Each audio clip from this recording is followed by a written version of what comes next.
Bom dia, irmãos. Que a graça e a paz de Jesus esteja com todo mundo aqui. Abra comigo sua Bíblia em Neemias, capítulo 8. Neemias, capítulo 8. Ontem nós tivemos um culto muito lindo aqui com a juventude da igreja. Nós tivemos mais ou menos uns 50, 60 jovens entregando a vida a Jesus. E a mensagem que eu ministrei ontem, eu gostaria que a igreja também ouvisse.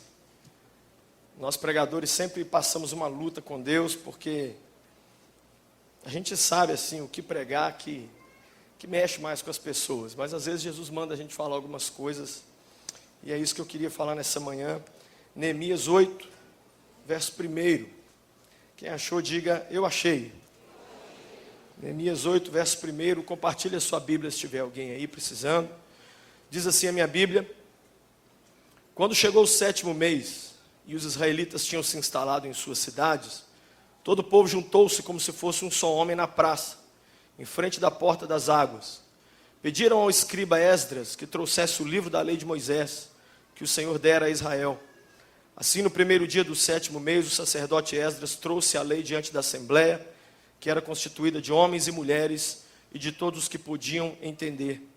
Ele a leu em alta voz, desde o raiar da manhã até o meio-dia, de frente para a praça, em frente da porta das águas, na presença dos homens e mulheres e de outros que podiam entender. E todo o povo ouvia com atenção a leitura do livro da lei. Vá agora para o capítulo 9, verso 1. No 24º dia do mês, os israelitas se reuniram, jejuaram, vestiram pano de saco e puseram terra sobre a cabeça. Os que eram da ascendência israelita tinham se separado de todos os estrangeiros. Levantaram-se nos seus lugares, confessaram seus pecados e a maldade dos seus antepassados. Ficaram onde estavam e leram o livro da lei do Senhor, do seu Deus, durante 3 horas. E passaram outras 3 horas, confessando os seus pecados e adorando o Senhor, seu Deus. Eu quero falar hoje sobre levando meus pecados a sério. Levando meus pecados a sério. Quando eu fiz seminário, e depois eu tive a oportunidade de estudar um pouco mais depois, a matéria que mais me chamou a atenção, de todas as matérias que a gente tem, quando a gente vai estudar para pastorear, foi a matéria História dos Avivamentos. A matéria História dos Avivamentos mexeu muito comigo, porque eu penso muito em avivamento, em Espírito Santo, em ser cheio. E nesses 2000 anos de cristianismo, muitos avivamentos aconteceram. O que é um avivamento, pastor? É um despertamento quando o Espírito Santo vem sobre a igreja e ela é avivada, ela é renovada. E Deus faz uma coisa nova no meio do seu povo. E eu gosto de estudar sobre a história dos avivamentos. São tantas histórias de avivamento. Eu, inclusive, já preguei aqui sobre uma, que é o avivamento da Rua Azusa, quando há 104 anos atrás, lá em Los Angeles, na Califórnia, Jesus fez algo assim, inesperado, e numa pequena igreja começou um avivamento que mudou a história do mundo, mudou a história do mundo. Mais de 100 denominações pentecostais surgiram, só daquele pequeno avivamento ali. Sabe que igreja nasceu naquele lugar ali? Só para você ter uma ideia, a Igreja Assembleia de Deus. A Igreja Assembleia de Deus, que não tem um município do Brasil que você vai, que não tem uma Assembleia de Deus na praça, muitas vezes ao lado da Igreja Católica, mas tem Assembleia de Deus. Ou seja, avivamento é algo sobre o qual nós temos que sempre pensar, sempre nos entusiasmar com esse assunto, porque eu creio que nós estamos para viver o maior de todos os avivamentos agora nos últimos dias. Se você olhar as notícias, abrir o jornal, ver a televisão, não precisa ser profeta nem crente para saber que nós estamos caminhando para o fim. Estamos caminhando para o fim. As previsões dizem que em 2040 não vai ter peixe no mar. Olha que coisa. Eles falam isso na televisão com a maior naturalidade. Não, em 2040 não tem mais peixe no mar. Falaram semana passada, um bloco de gelo do tamanho da cidade de São Paulo e do Rio de Janeiro se desprendeu da Antártida e está aí boiando aí. É tão grande o gelo que está para acontecer alguma tragédia ecológica, esse monte de terremoto. Então, está tudo caminhando para o fim, E ao mesmo tempo que o pecado aumenta, que a ação de Satanás aumenta na terra, aumenta também o mover de Deus. Por isso que nós estamos vendo as igrejas cheias. Hoje, gente, antigamente um pastor abria uma igreja, ele ficava anos para conseguir 100 membros. Anos. Era uma guerra. Hoje você abre uma igreja, começa a pregar o evangelho. Se você não precisa de ser bom pregador, não precisa de trazer as bandas de fora. Se você pregar aqui o arroz com feijão da palavra de Deus, você tem 100 pessoas no final de um ano. Por quê, pastor? Porque o Espírito de Deus está fazendo algo novo na terra. E está chegando a hora onde não vai fazer diferença nenhuma posição financeira. Está chegando a hora que não vai fazer diferença nenhuma o sobrenome. Está chegando a hora que não vai fazer diferença nenhuma, porque estamos para viver esse grande avivamento. E esse texto que eu li, ele fala exatamente disso, de um dos avivamentos da Bíblia. A Bíblia narra 22 grandes avivamentos. 22. E eu descobri que só tem 2 momentos na vida que a gente trata seriamente dos nossos pecados. O primeiro momento é quando a gente passa por uma tragédia. Quando a gente passa por uma tragédia, por uma má notícia, a gente, mesmo sem querer, a gente começa a pensar, meu Deus, será que eu fiz alguma coisa errada para merecer isso? Roubaram o meu carro, será que eu dei alguma brecha? Meu filho está doente, será que isso tem alguma coisa a ver com alguma coisa que eu fiz, que eu falei, que eu deixei de fazer? Esse é o primeiro momento. A gente está vendo isso acontecer lá no Haiti. O Haiti está se voltando para Deus, o Chile. Por quê? Eles estão com a pulga atrás da orelha. Será que não tem a mão de Deus punindo a gente por algum pecado? Será que não tem isso? Então é natural, quando vem uma tragédia, a gente começa a pensar nos nossos pecados. Mas o segundo momento que eu vejo que as pessoas levam a sério os seus pecados é quando vem avivamento.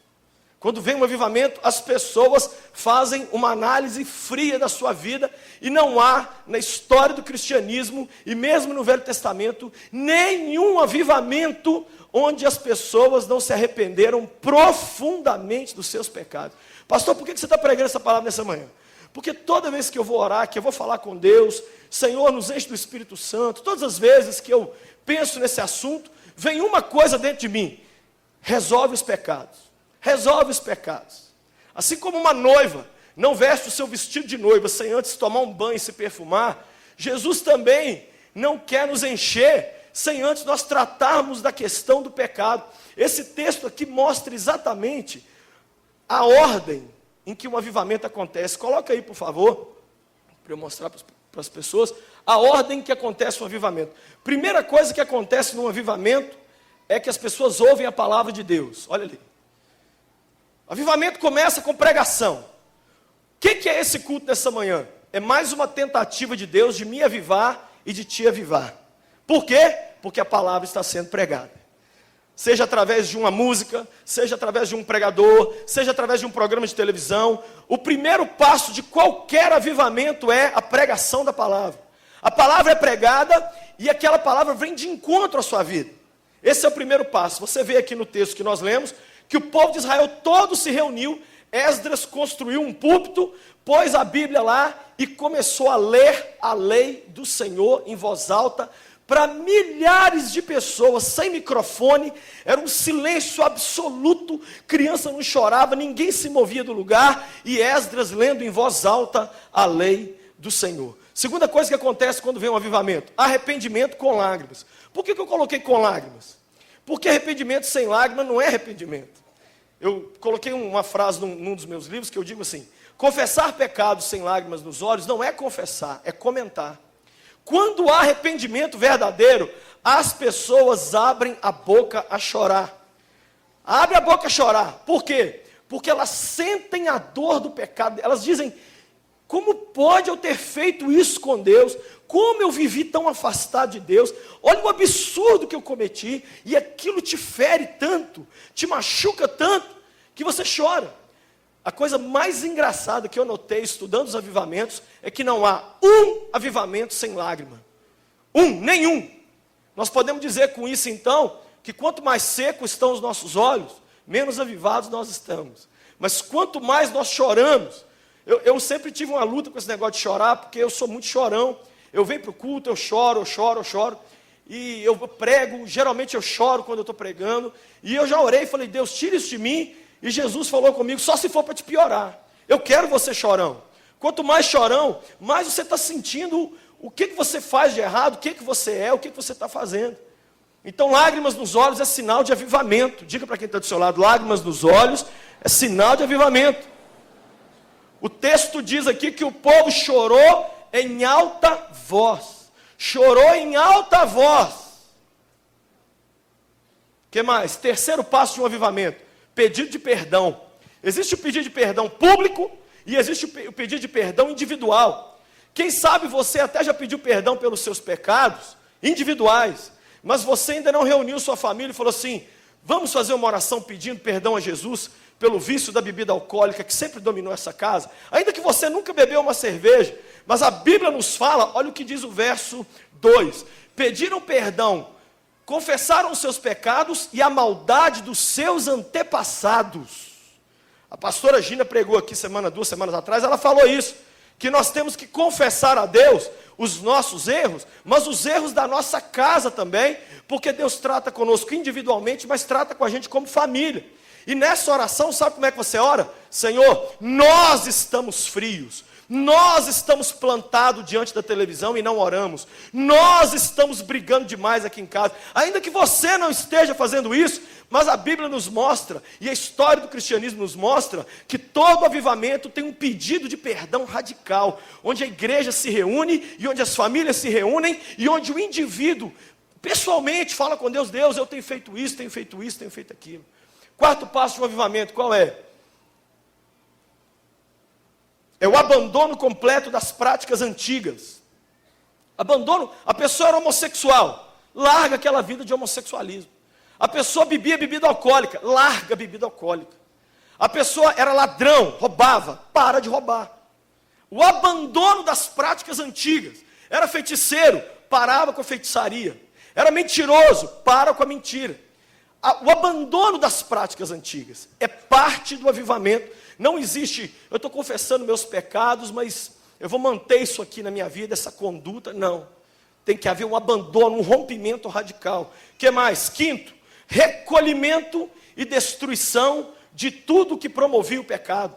Lá em Atos 19, tem um avivamento narrado lá. As pessoas se avivaram com tanta força lá em Atos 19, que diz a Bíblia que eles juntaram todos os livros de feitiçaria em praça pública, trouxeram tudo, macumba, tudo que não prestava, colocaram toda a magia negra lá, e queimaram em praça pública, e publicamente, diante da multidão, as pessoas confessavam seus pecados em alta voz, diante de um monte de desconhecido. Por quê? Porque estavam passando por um avivamento. Quem sabe você está querendo avivamento, mas os CDs da Ivete Sangalo estão lá na sua casa, estão firmes lá na estantezinha lá. Não, pastor, um dia uma pessoa falou comigo, eu tenho lá em casa CDs de tudo enquanto é banda que não agrada a Deus, até de banda que canta músicas anti-Deus, eu tenho lá. Mas, eu falei, por quê? Ela falou assim, um dia que eu tiver meio deprê, assim, meio para baixo, aí eu coloco aquelas músicas lá para ouvir. Quantas vezes aqui no sábado à noite, jovens entregam camisinha para a gente aqui na frente, cigarro, chegam para a gente, entregam desconto de motel que ganharam na faculdade, pastor, toma aqui, eu não quero mais isso na minha vida não, tira, toma isso, leva embora. Um jovem dessa igreja chegou perto da gente e falou, pastor, quero acertar a minha vida, eu quero acertar a minha vida, eu estou devendo à polícia. O jovem se entregou a Cristo, ele foi lá na polícia e se entregou, e está cumprindo pena porque ele quer o abandono e ele quer deixar para trás tudo que não presta. E ele falou que quando ele sair da cadeia, a primeira coisa que ele quer fazer é restituir as pessoas que ele roubou. Sabe o que chama isso na Bíblia? Conversão verdadeira. Por isso que Zaqueu é uma história tão chocante, porque a história de Zaqueu mexeu no bolso. Meu amigo, o grande concorrente de Jesus na terra não é Buda, nem Maomé, nem Chico Xavier. O grande concorrente é dinheiro. A hora que a pessoa consegue pôr Cristo acima do dinheiro, ela está crente, ela está convertida. A hora que dinheiro não te põe louco, não te põe maluco, um avivamento está chegando na vida dessa pessoa. Porque o mundo hoje, tudo é grana, tudo é dinheiro, só se fala disso. As pessoas passam por cima das outras, dão pernada na outra, dão rabo de arraia, fazem tudo. Por quê? Eu quero ganhar lá na frente. Dinheiro é tudo. Esse ano é ano de avivamento no Brasil. Nós teremos 2 grandes avivamentos no Brasil esse ano. Sabe qual? O avivamento futebolístico e o avivamento político. Daqui a pouco tempo você vai ver todo mundo com camisa amarela, 120 milhões em ação, todo mundo cantando, está todo mundo preocupado que o Kaká está machucado, o avivamento está começando. E no final do ano, meu amigo, as pessoas vão falar de política como se fosse Jesus Cristo de Nazaré, como se votar naquele político fosse transformar a sociedade perdida e sem Deus. Amigo, se eu e você não formos cheios do Espírito Santo, nós vamos ficar nos apoiando nessas muletas falsas. O futebol nos engana um tempo, a política nos engana um tempo, acontece alguma coisinha na nossa vida aí, não, eu estou aqui. Não! Nessa manhã, o Senhor quer que a gente experimente um avivamento verdadeiro.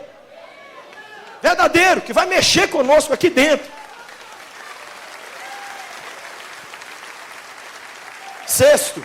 Sexto passo de um avivamento é aquele ali, restauração do culto, enchimento do Espírito Santo. O culto, olha como termina o verso dizendo: ficaram 3 horas ouvindo a lei, 3 horas confessando os pecados e adorando ao Senhor seu Deus de pé. Já imaginou pôr todo mundo aqui de pé? 3 horas. 3 horas adorando a Deus. Sabe o que é isso? Restauração do culto. O culto para de ficar chato. Você para de reclamar quando o culto passa 5 minutos do horário. Você está avivado. Na verdade, você quer que o culto não acabe. O pregador pode até ir embora, a banda pode até ir embora, mas você tem um culto acontecendo dentro de você, e você vai se enchendo de Deus, e não precisa de muita coisa não. Você vai adorando ao Senhor. Outro dia, meu irmão, eu cheguei lá em casa, peguei meu cantor cristão, e eu falei: Jesus, hoje eu vou cantar para o Senhor a música do cantor cristão. E eu comecei a cantar os hinos antigos, mas eu chorava, irmãos, eu chorava tanto porque eu me lembrei do meu tempo de criança, e como o Espírito de Deus nos enche quando a gente canta os hinos antigos. E eu comecei a cantar aquele hino 580 do cantor cristão, que diz assim: vem, vivifica tua igreja, ó bendito Salvador. E eu comecei a cantar, e parecia que eu tinha ido para o céu. Sabe o que é avivamento? É ir para o céu, sem ter morrido. É você experimentar a presença de Deus, e a graça de Deus, e o poder de Deus aqui na terra ainda.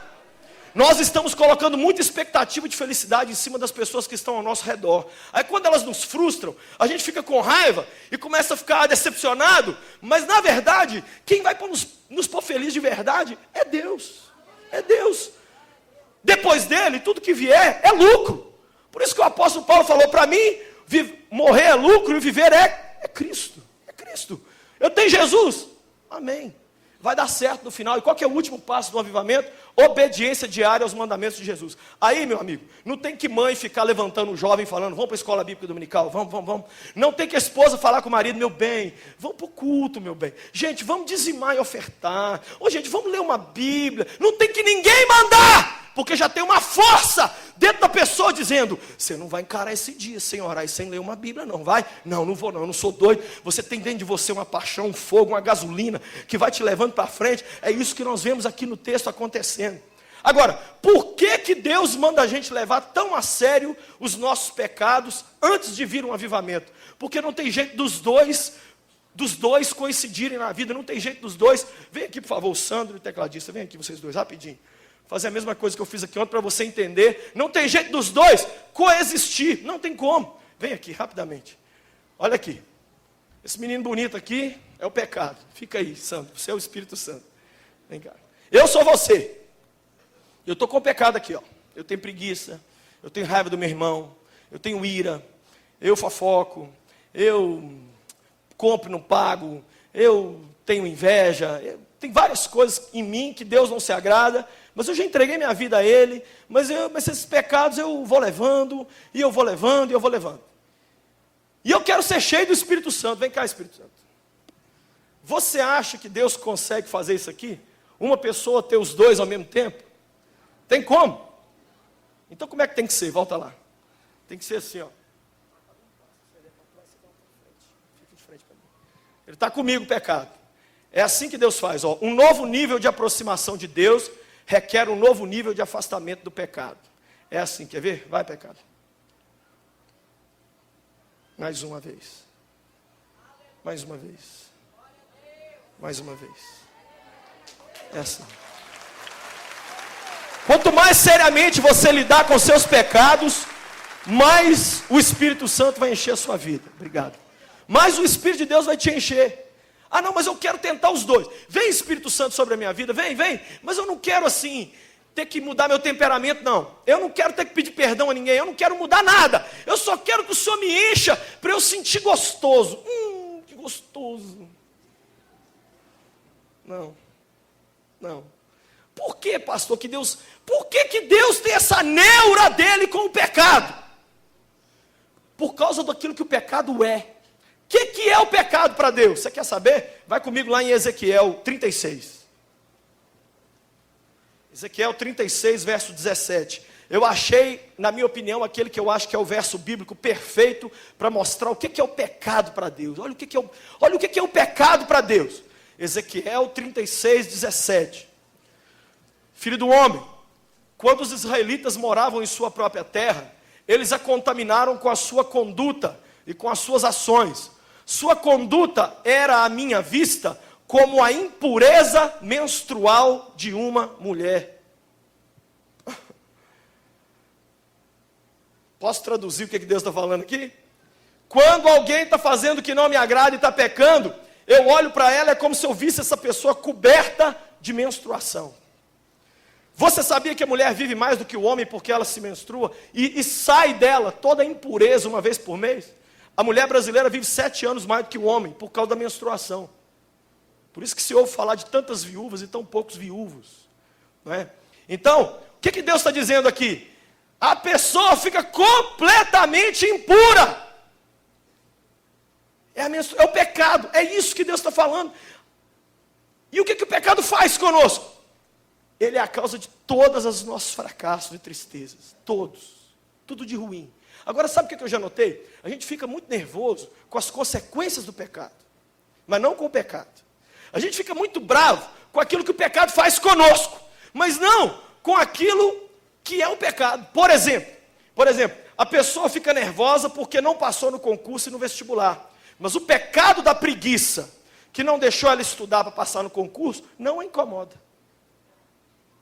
A pessoa não fica nervosa, a pessoa fica nervosa com as enfermidades. Enfermidade me deixou nervoso.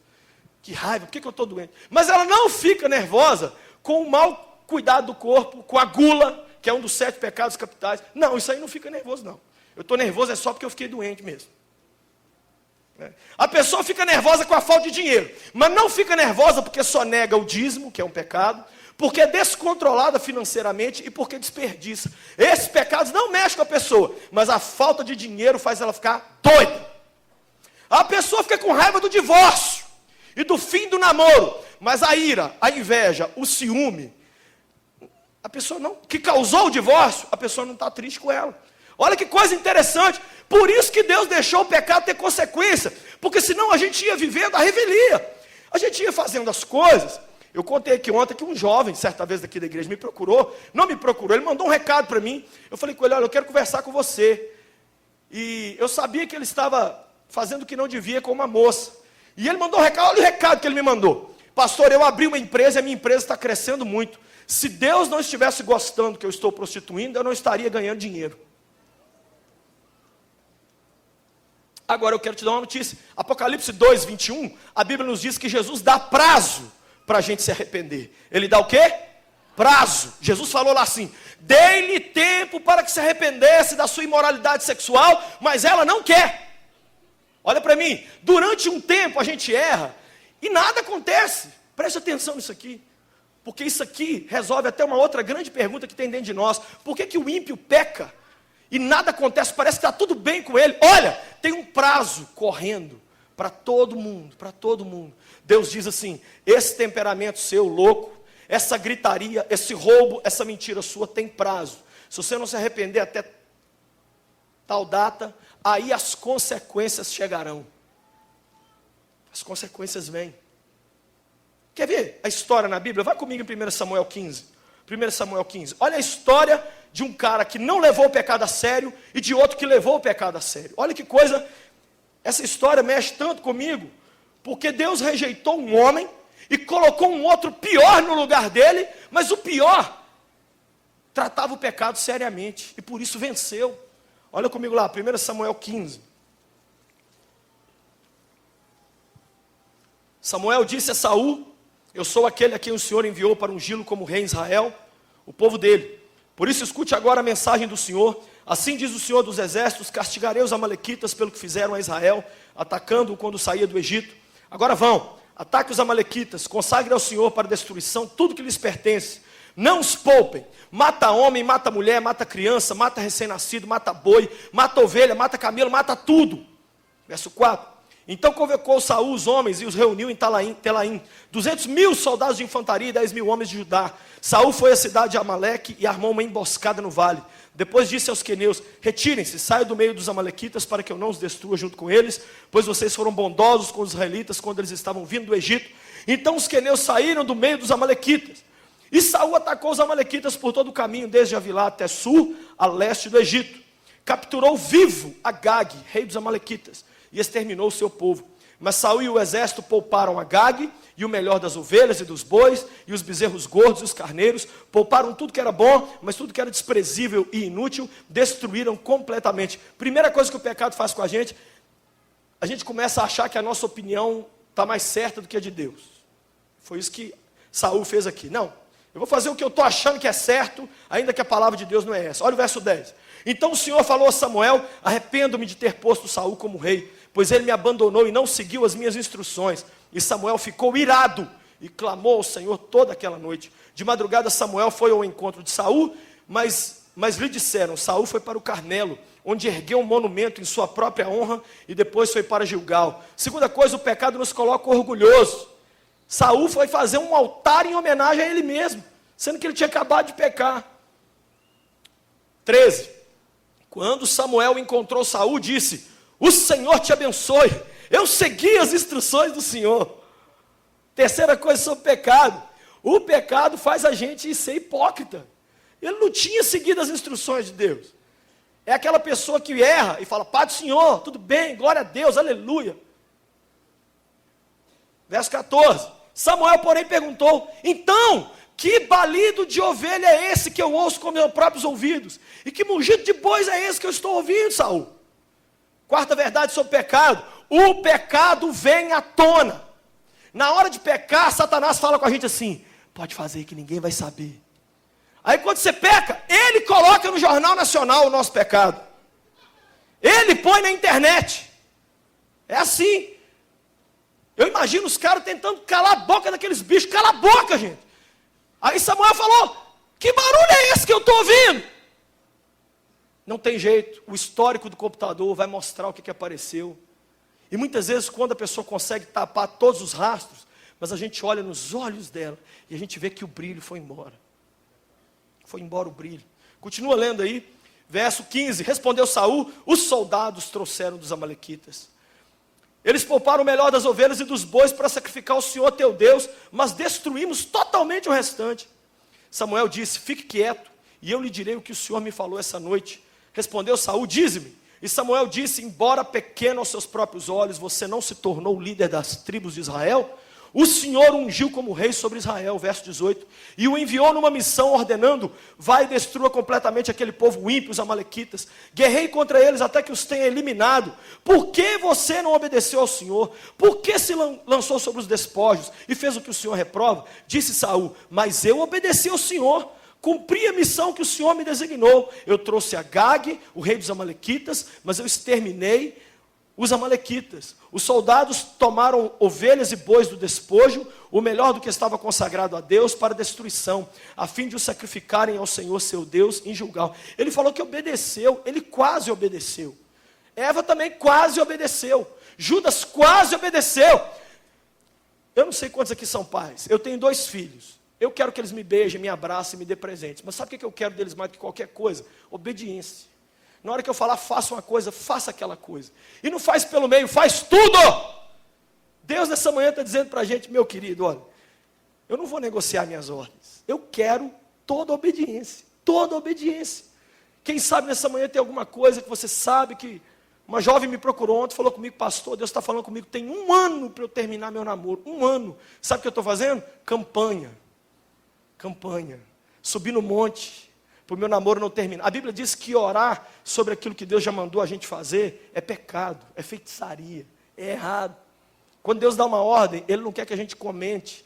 A gente não quer que a gente seja o Galvão Bueno. Não, Senhor, vamos conversar. Não quero conversar. Deus está dizendo para o marido: seja mais manso com essa mulher. Para de ser grosso com ela. Que você está colocando nela o desejo de largar você. Muda hoje. Não, Senhor, mas ela tem os erros dela. Eu não estou te perguntando isso. Eu estou te falando nessa manhã: mude você. Queridos, eu descobri uma coisa. Eu parei de querer mudar meus parentes e meus amigos. Eu descobri que as pessoas só mudam em resposta à minha mudança. Quando eu mudo, as pessoas olham para mim ao meu redor, minha mulher, meus filhos, e falam assim: olha como ele está mais calmo. Eu vou ficar mais calmo também, porque eu estou vendo, tem um monte de gente querendo mudar as pessoas ao redor, mas nunca vamos conseguir. A gente só muda alguém quando as pessoas ao redor olham para nós e dizem assim: eu estou vendo essa pessoa mais cheia do Espírito Santo, eu vou fazer a mesma coisa. Eu estou vendo essa pessoa mais calada, mais na dela, menos respondona, eu vou fazer a mesma coisa. É só assim que a gente muda quem está ao nosso redor. Continua lendo o texto aí comigo, verso 22. Samuel, porém, respondeu: acaso tem o Senhor tanto prazer em holocausto e em sacrifícios, quanto em que se obedeça a sua palavra? A obediência é melhor do que o sacrifício, e a submissão é melhor do que a gordura de carneiros. Pois a rebeldia é como o pecado de feitiçaria, e a arrogância é como o mal da idolatria. Assim como você rejeitou a palavra do Senhor, ele o rejeitou. Olha o verso 24. Eu pequei, disse Saul, violei a ordem do Senhor e as instruções que me deste. Tive medo dos soldados. Agora eu te imploro, perdoa o meu pecado e volta comigo para que eu adore a Deus. Olha para mim. Tem gente tratando o pecado assim. É o cartão de crédito. Pequei. Perdoa aí, Jesus. Pronto, passei. Vou para o culto agora. Já levanta as mãos. Saul virou para Samuel e falou: ok, tudo bem, Samuel, eu errei, mas vamos embora para o culto logo. Vamos embora. Não tem lágrimas, não tem nada. Eu contei aqui para os jovens que outro dia um jovem me procurou e falou assim: pastor, eu quero te contar um negócio sério. O que é? Mas antes deixa eu te falar uma coisa. Seu Atlético, hein? Tá com nada, hein? Rapaz, e aquele carro que você comprou, que bonito. Rapaz, e esse cabelo seu? E não sei o quê. Falou uns 6 assuntos. E aí virou e falou assim: é que eu estou prostituindo. Eu falei: como é que é? A pessoa colocou o assunto, normalmente, como se fosse qualquer um outro assunto. Já não tem mais desespero. A gente erra, a gente fere alguém e sai normal. A gente não ajuda alguém, a gente comete um pecado e convive bem com aquilo e sai tranquilo. E aí vem para a casa de Deus, o Senhor nos enche de poder, mas dentro de casa é uma brigaiada, uma confusão, é cada um no quarto comendo com um prato de comida, ninguém se olha nos olhos, no trabalho faz intriga, faz fofoca, rouba, dá telefonema que não pode, pega grampeador, leva para casa, fala mal das pessoas, no trânsito, fica possesso, vira um gadareno, fala palavrão, xinga, quer bater nos irmãos, faz de tudo. No futebol então, é ele que entra em Satanás, é o Satanás que entra nele, e vira um demônio. Aí, vem para a casa de Deus, a ceia do Senhor vai passar. Ô Jesus, pequei, vambora, dá isso aí para cá. Vambora que eu tenho que ir embora, pastor Jorge. Tem um culto, vai jogar agora à tarde, jogão. Quero ver o que aconteceu na Fórmula 1. Saul estava nessa. Vambora aí, vambora, Samuel. Você vai ficar nessa aí, Samuel, de Deus está te punindo. Vambora. Continua lendo aí, verso 26. Samuel contudo lhe disse: eu não vou com você não. Você rejeitou a palavra do Senhor e o Senhor te rejeitou. Quando Samuel se virou para sair, Saul agarrou a borda do manto dele, e o manto rasgou, e Samuel lhe disse: o Senhor rasgou de você hoje o reino de Israel, e entregou aquele que é melhor do que você. Gente, quem que substituiu Saul? Saul deixou um rei vivo e um gado. Davi matou um cara e adulterou com a mulher dele. Quem você acha que cometeu um pecado maior? Davi, pode falar, eu estou vendo que você está com medo. Pode falar, fala assim: Davi. Então Deus colocou um cara pior? Não. Deus colocou um cara que quando errava se arrependia imediatamente. Saul nunca falou: Deus, eu errei de verdade, e pôs o rosto no pó. Nunca. Ele não fez isso hora nenhuma. Davi, abre a sua Bíblia depois lá no Salmo 51. Tem misericórdia de mim, ó Deus. Não afasta de mim o teu espírito. Senhor, eu errei. Os meus ossos estão desfalecendo dentro de mim. Eu estou desesperado. Querido, eu não estou pregando aqui para você virar anjo nessa manhã. Todos nós ainda vamos cometer pecado, porque nós estamos na carne. Mas eu estou dizendo o seguinte: Deus tem dito para mim, a meu respeito, assim, Lucinho, leva a sério os seus pecados. Confessa eles para mim, que eu vou fazer na sua vida o que você nem imagina. Eu estabeleci aqui um projeto com a nossa juventude durante 30 dias. Qual é o projeto? Eu distribuí para eles esse papel aqui, ó, chamado Levando Meus Pecados a Sério. E tem 30 traços aqui. E da agora até o meio de abril, todos os dias os jovens vão confessar a Jesus um pecado. Todo dia. Só um. Jesus, hoje eu confesso que eu gosto de falar mal dos outros. A pessoa vai escrever aqui e vai falar só daquilo com Jesus naquele dia. E no final dos 30 dias eu vou colocar um caldeirão aqui na frente. E nós vamos trazer esses papéis todos, nós vamos queimar isso aqui, vamos colocar isso diante de Deus. Agora leia aqui para você ver como é que termina essa história. Verso 31, assim Samuel voltou com ele e Saul e adorou o Senhor. Então Samuel disse, traga-me Agag, rei dos amalequitas. Agag veio confiante, pensando assim, com certeza já passou a amargura da morte. Quando nós não vencemos o pecado na primeira vez, na segunda e na terceira e na quarta ele volta confiante. Quando a gente não diz não para a cervejinha na primeira, na segunda, na terceira e na quarta, ela já vem entrando para dentro da nossa boca. Quando a gente não diz não para a pornografia, ela é uma coisa louca. Agag vem confiante. Olha aí, olha que lindo, 33. Samuel, porém, disse para Agag, assim como a sua espada deixou mulheres sem filhos, também sua mãe entre as mulheres vai ficar sem o filho dela. E Samuel despedaçou Agag perante o Senhor em Gilgal. Não bateu na cara dele, não deu uma facada nele não. Picou ele na machada. Olha para mim, o que Jesus quer conosco não é simplesmente que a gente peça perdão por algum erro. É que a gente corte da nossa vida, corte. Mas corte! Nós temos que entrar em guerra contra os nossos pecados. Porque, eu vou falar nessa manhã, muitas bênçãos que nós estamos pedindo a Deus não vêm. Não é porque Deus não quer dar, é porque tem em nós alguma coisa que nos impede. O pastor Jorge contou aqui outro dia uma história que mexeu comigo, que uma cidade do interior de Minas amanheceu sem água. O corpo de bombeiros pulou lá dentro do reservatório de água da cidade, descobriram um rato desse tamanho, impedindo a passagem da água. Um rato deixou uma cidade sem água. Queridos, olha para mim, eu estou falando de uma coisa pequena, que pode nos atrapalhar de receber um avivamento. É pequeno. Eu contei aqui ontem, olha, eu estou com uma machucadinha aqui, já sarou, graças a Deus, mas apareceu uma machucadinha na minha mão. Eu passei um monte de remédio, fui no médico. Por quê? Uma coisa pequena pode comprometer toda a minha saúde. Pastor Paulo Marciano contou aqui que o irmão dele, apareceu uma pintazinha aqui, ó. O irmão dele, todo mundo falando, tira essa pinta, tira a pinta, tira. O irmão morreu porque aquela pinta infeccionou e virou um câncer que tomou o pulmão dele. É uma coisa pequena, preste atenção. Eu vim aqui falar não vim dar uma... Ontem eu falei, a minha esposa viu, eu fiquei lá orando a Jesus, pedindo a Deus perdão por um erro. Jesus, eu quero ver isso embora da minha vida.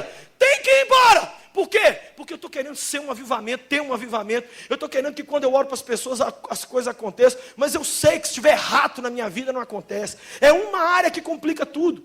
Pastor Rick Warren veio aqui na igreja e contou que o Titanic foi o único navio do mundo, o primeiro navio do mundo construído, que o casco dele era cheio de repartições. Para quê? Se batesse no iceberg, só aquela repartição encheria d'água e o navio não afundaria. Só que quando bateu no iceberg... Ele falou aqui de uma forma até engraçada, ele disse assim, um buraco no casco é um buraco no casco, é um buraco no casco.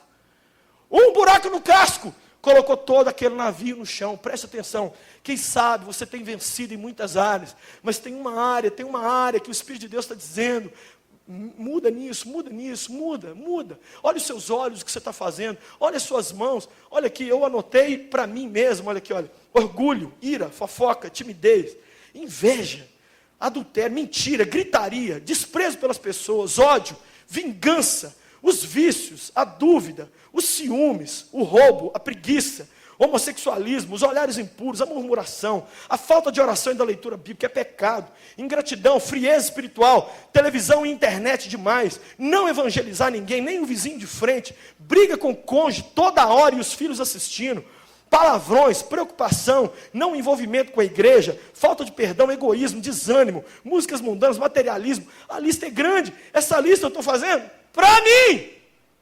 Eu quero me ver livre disso. Porque eu sei que se eu conseguir, se Jesus me limpar, esse furo no casco for tapado, não vai haver limite para o que Deus vai fazer na nossa vida e através de nós. É uma manhã para a gente se arrepender, para a gente dizer: Deus, tem misericórdia de mim, ajuda-me, Senhor, ajuda-me, tem pecado que eu estou carregando ele há anos, e eu não consigo me ver livre, mas nessa manhã, eu quero me ver livre, eu quero me ver livre. Eu queria que você ficasse de pé no seu lugar. Nós vamos orar a Deus, nós vamos pedir a Deus perdão, nós vamos pedir a Jesus: Jesus, tira tudo isso de mim, tudo que não presta, eu quero ser limpo, quero ser transformado numa outra pessoa, eu não posso viver assim, eu tenho que viver diferente. Olha o que o Senhor falou comigo um tempo atrás: meu filho, antes de eu fazer grandes coisas do lado de fora de você, eu tenho que fazer grandes coisas do lado de dentro. Nós ficamos pedindo a Deus milagres aqui, ó, olha para mim. Jesus, muda aqui a minha história. Gente, Deus dá um telefonema para o Bill Gates e fala assim: deposita o seu dinheiro na conta da Mariana, do João, do Felipe. Esse não é o problema. Deus te dá um emprego, Deus te dá um casamento, isso Deus estala o dedo. A grande guerra de Deus é nos mudar aqui dentro. É aqui. O demônio a gente expulsa, sai Satanás. Mas o pecado, ele fica. Nessa manhã Jesus está dizendo: vamos despedaçar Agag, vamos cortar ele todo, vamos entregar ele e falar: Deus, olha aqui, Senhor, eu não quero mais saber disso na minha vida, na minha família. Eu vou ser o primeiro a mudar. Uma mãe me procurou essa semana falando: sabe o quê? Aqui da igreja, pastor, eu vou chegando lá em casa, meus filhos e meus sobrinhos todos assentados depois do culto, jogando carteado e falando palavrões, e imitando homossexuais, e jovens que estão aqui na igreja. As coisas vão entrando devagar, irmão. A Agag começa a ficar confiante, o pecado começa a crescer. Isso é tão terrível. Se você nessa manhã diz assim: pastor, eu tenho algo na minha vida que eu quero confessar a Jesus, igual o povo fez lá em Neemias, eu quero apresentar a Deus alguma coisa, dizer assim: Senhor, me perdoa, Senhor, eu estou abrigando no meu coração alguma coisa que o Senhor já me falou, que é para eu dar fim. Saia do seu lugar e vem aqui no altar do Senhor, vem aqui, não tenha vergonha não. E eu estou dizendo que o marido não pode perguntar para a mulher por que ela foi na frente, nem a mulher para o marido, nem o namorado para o outro, nem para ninguém. Se Deus falou com você, não resista à voz do Espírito Santo não. Peça licença aí na galeria, vem cá para o altar do Senhor, que nós vamos orar e nós vamos pedir a Deus perdão. Tem um hino tão lindo, que nós até cantamos aqui ontem. Tem jeito de colocar a letra dele aí? Esse hino diz: seja bendito o Cordeiro, que na cruz por nós padeceu, seja bendito o seu sangue, que por nós pecadores verteu. Esse hino é tão lindo. Eu cantei ele ontem para Jesus, falei: Jesus, me perdoa, eu quero ficar limpo. Irmãos, não vai ter avivamento sem perdão, não vai haver avivamento sem arrependimento. Nós precisamos disso, precisamos. Nesta manhã Deus está dizendo para as famílias: vamos nos arrepender juntos, para ter mais paz dentro de casa, amor. Você podia levantar suas mãos para Jesus e confessar e dizer: Senhor, olha, eu estou apresentando ao Senhor o meu rato, esse rato que está impedindo, Jesus, é isso aqui, ó, é isso aqui, é isso que está me atrapalhando, é isso que está me impedindo, é isso que está me impedindo, Senhor, de vencer, é isso que está me atrapalhando, Pai.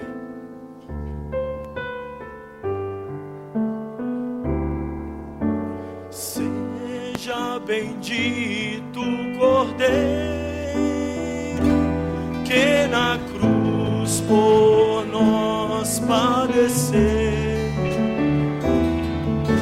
Seja bendito o seu sangue, que por nós pecadores verteu.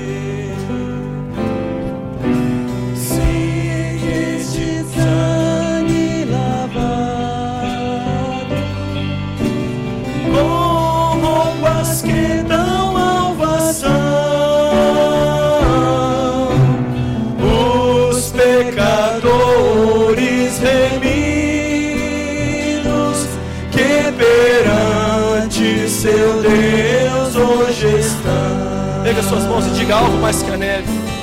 Alvo mais que a neve.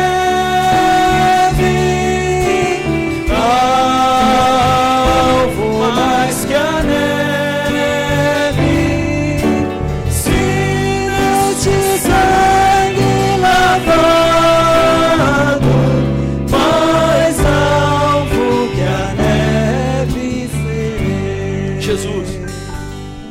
queremos um completo mover do Senhor na nossa vida, Pai. Por isso, nessa manhã, tem misericórdia de nós. Nós queremos muito, Jesus, arrancar esse rato maldito nessa manhã. Espírito Santo, tapa o buraco no casco do navio da nossa vida. Nós confessamos publicamente que só o Senhor tem poder para nos perdoar. E nós confessamos agora. Em 10 segundos aí, fala com Deus o que é. Fala: Deus, eu confesso isso aqui, ó. Eu confesso que eu não tenho paciência com os meus filhos. Eu confesso que eu tenho raiva dos pastores da igreja. Eu confesso que eu vim xingando dentro do carro porque eu não achei estacionamento. Eu confesso, Pai, que eu tenho dificuldade de dar dinheiro na tua casa porque eu fico achando que isso é armação de pastor. Eu confesso, Jesus, que eu não leio Bíblia, eu não oro. Eu confesso que eu trato a minha mulher de qualquer jeito. Eu confesso que os meus pais não receberam um beijo nem um abraço meu. Tem muito tempo que eu não dou um carinho neles. Eu confesso que eu estou colando na escola. Eu confesso que eu falo mal do meu patrão lá no trabalho. Eu confesso que eu falo mal dos meus vizinhos. Eu estou brigado com os meus vizinhos. Eu confesso que eu não falo bom dia para ninguém. Eu confesso, Espírito Santo. Nós confessamos nessa manhã, de mãos erguidas. Confessa, entrega para Ele seu pecado. Entrega. Eu estou entregando o meu aqui nessa manhã. Jesus, o Senhor sabe, Senhor. Oh, Senhor, faz isso nessa manhã. Faz isso nessa manhã, Senhor. Nós queremos ser desimpedidos. E que venha o avivamento sobre nós. Que venha o teu Espírito sobre nós. Que venha a tua unção sobre nós. Que venha o teu perdão sobre nós. Que venha a tua graça sobre nós. Tem gente aqui que não está dormindo à noite, mas a partir de hoje você vai dormir, porque o peso dos seus pecados foram embora. Tem gente aqui que está doente no corpo, mas você está sendo curado agora, porque quando o pecado vai embora, a saúde entra. Tem gente aqui que estava desesperada, falando até em morrer. Nessa manhã, Jesus está curando o seu coração, porque esse espírito de morte foi embora, porque a legalidade que era dada para ele acabou. Nessa manhã, só tem um Espírito que pode tocar na nossa vida. Só tem um Espírito que tem autoridade nas nossas famílias. É o Espírito Santo de Deus. Você ergue as suas mãos e adora a Deus e agradece agora pelo perdão. Fala: Jesus, obrigado por me perdoar. Obrigado, obrigado, obrigado, Senhor. Obrigado, Senhor. Obrigado, Senhor. Oh, Jesus. Oh, Pai. Obrigado. Obrigado, obrigado. Obrigado. Obrigado. Obrigado, Senhor. Obrigado. Diga obrigado. Agradeça ao Espírito Santo. Agradeça. Obrigado, Senhor. Nós estamos perdoados. O peso foi embora. O peso foi embora. O peso foi embora. O peso foi embora nessa manhã. Dê um abraço aqui, está do seu lado, e diga assim: o peso foi embora. Tem alguém nessa manhã? Não sai do seu lugar não, fica onde você está. Tem alguém nessa manhã que gostaria de entregar a vida para Jesus? Toda a igreja, diga comigo em voz alta: onde você está? Para aí agora, só um momentinho. Diga assim: Jesus, eu entrego a minha vida nas tuas mãos. O Senhor me perdoou, mas agora eu quero publicamente que as pessoas saibam que eu fui perdoado. Escreve o meu nome no livro da vida e me salva agora, em nome de Jesus. Abaixa as mãos todos. Quem pela primeira vez fez essa oração, faça assim com a mão. Na galeria ou aqui embaixo, faça assim com a mão. Tem mãos erguidas ali, na galeria tem ali. Levanta sua mão bem alto, bem alto. Tem pessoas erguendo as mãos ali, aqui, ali, aqui, ali também. Eu vou pedir agora que todos os que estão erguendo as mãos venham aqui à frente. E o pastor Jorge vai orar e vai abençoar a vida desses queridos que vieram, que estão confessando Cristo publicamente. Pastor Lúcio, pregar sobre o pecado não é fácil, porque você vê que fica um peso, né? Pode permanecer aí. Fica um peso, porque o pecado exige coragem para ser confrontado, exige coragem. Você vê que Saul ali naquele texto, vou até meditar nele depois, mas Saul falou: Salva a minha reputação diante das pessoas aí. Era uma preocupação em manter-se bem com as pessoas e não diante de Deus. Você que está entregando a sua vida nas mãos de Jesus, olha que legal, vem cá. Vem cá, vem cá. Jesus te traz aqui. Você que já andou nos caminhos de Jesus e por um motivo ou outro se afastou. E nesta manhã, manhã quente, estamos nos despedindo do verão, irmãos. Sai do seu lugar e vem aqui. Vem sozinho, vem com seu marido. Vem do jeito que você está. Vem com... Pastor pastor, Jorge, eu estou fumando ainda. Vem agora. esse papelzinho, os diáconos estão com ele na mão. É um papel para você escrever, se você quiser, todo dia. Você vai escrever. Coloca dentro da Bíblia, né? Um ladrão entrou na minha casa um tempo atrás e roubou lá. E a coisa que eu e minha esposa ficamos mais fazendo é tentar descobrir a identidade de quem era, para a gente não ser arrombado de novo. Então muitas vezes quando a gente dá nome assim para o nosso pecado, para o nosso erro, aquilo evita a gente reincidir, cair de novo naquilo ali. Então os diáconos podem distribuir aí para as pessoas. Você que quiser, aí se você quiser participar conosco no sábado, no mês de abril, nós vamos queimar isso tudo para Jesus aqui. Glória a Deus. Representando o perdão. Tem pessoas vindo até o altar, entregando a sua vida nas mãos de Jesus. O negócio é que a alegria do pecado é muito pequena, é muito momentânea. A alegria do pecado é muito passageira. Tem que pensar nas consequências. Muitas vezes um momento de prazer tão pequeno, uma maldade que alguém faz, depois aquilo é cobrado caro até da nossa família, né? Não ficará impune aquele que faz isso, que faz maldade, não ficará impune. Glória a Deus. Nós podemos ser abençoados, podemos ou não podemos? Glória a Deus, glória a Deus. Chega o dia que você toma decisão. Vamos estender as mãos para estas vidas que estão aqui à frente, vamos. Seu filho, esse aí é? Glória, os dois seus filhos hoje. Glória a Deus, olha que legal. Que bênção, hein? Ontem eu vim aqui, esse auditório aqui de baixo estava tomado, ali em cima, jovens querendo buscar a Deus. Pastor Clóvis com um monte de pessoas lá embaixo, e a pastora Joelma. É isso aí, irmãos. Vocês que estão aqui no altar, digam assim: Senhor Jesus, eu estou aqui por tua causa, consagrando a minha vida, entregando a minha vida em tuas mãos. Perdoa os meus pecados, lava-me com o teu sangue, faça de mim uma nova criatura, que a partir de hoje eu possa caminhar em direção ao Senhor, deixando tudo que não presta longe de mim.